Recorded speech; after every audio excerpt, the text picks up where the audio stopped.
Ronald, a very good morning to you. Bo Kaap, a suburb with a rich history and culture.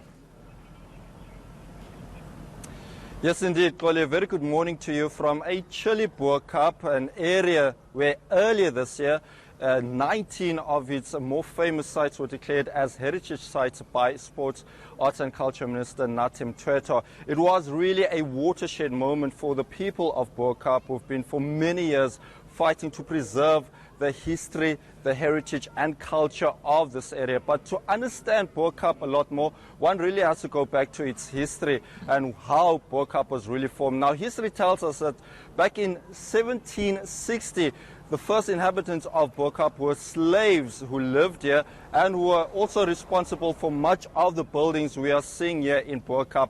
And of course, later on, during the apartheid era, it was an area used by the apartheid government then as a Group Areas Act, where the Cape Malays lived here to be closer to the inner city or the city center where they worked. Now, fast forward to post-apartheid, and Bo Kaap has really been a thriving economy with so many tourists coming here to see some of the more famous sites like the museum at the background here. And it's at the backdrop of that where the city of Cape Town around the early 2000s proposed that Bo Kaap needed to conform to similar standards to what we're seeing in surrounding areas like Greenpoint and Sea Point, that it becomes more urbanized. Now, that has certainly had a lot of people and its residents up in arms. It's a community now deeply divided.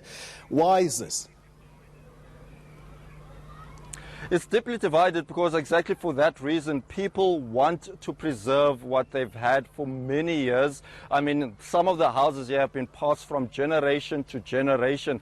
And because the city has now said that they want to urbanize this place, the Bo Kaap area, it has seen a rise in the expenses, especially the rates, where a lady we spoke to earlier in the week said at one stage she was paying around 400 Rand per month for rates. She has now been paying around 2,400 Rand a month. So a lot of people up in arms because of that. And some people have even criticized the locals who live here, saying that they only want this area to be an inclusive area for the Muslims, because it is an Islamic area where a lot of Muslims live in.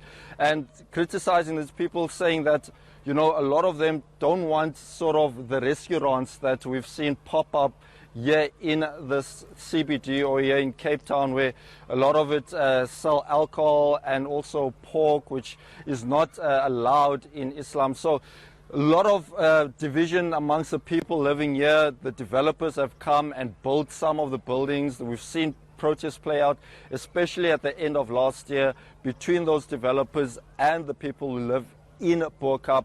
And certainly the court cases have become endless. So we'll be hearing from a lot of the people who are close to the ground, people who've lived here, people involved as part of the Heritage Project, and also hopefully we'll hear from the City of Cape Town much later. Live from Bo Kaap, our colleague Ronald Masinda there.